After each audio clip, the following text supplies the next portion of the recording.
Imagine waking up tomorrow and the price of gasoline has doubled overnight. Not because of a tax or a slow inflation climb, but because a 21-mile-wide stretch of water halfway across the world just turned off. This is the Strait of Hormuz.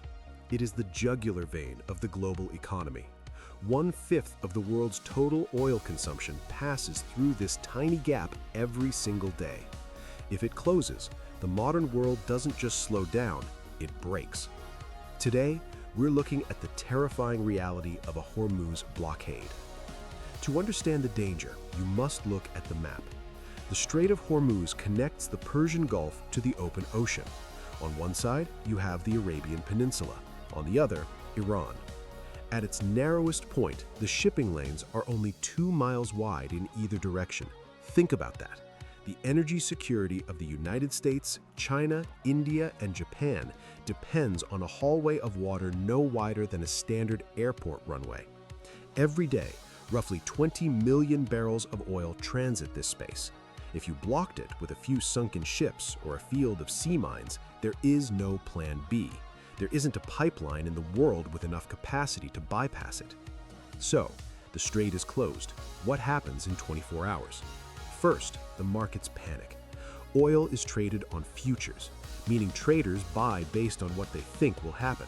Even before a single tanker is delayed, the price of Brent crude would likely moonshot toward $150 or even $200 a barrel.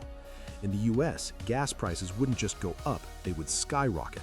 We're talking $7, $8, maybe $10 a gallon in some states. But it's not just your car.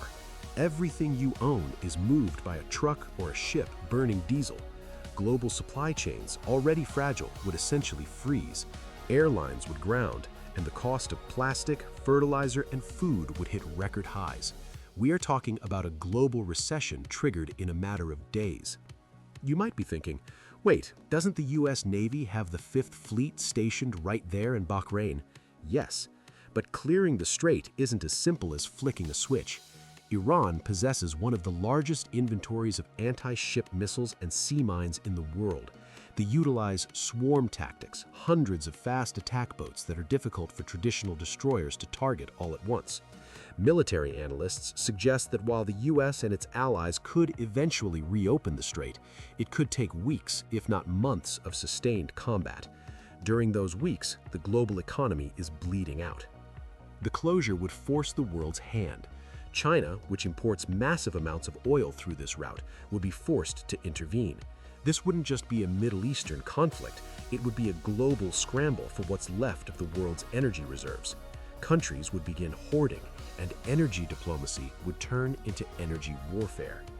The Strait of Hormuz is a reminder of how fragile our connected world truly is.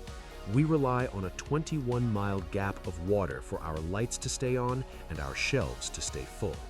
While we are moving toward green energy, the world is still very much addicted to the black gold flowing through this narrow passage.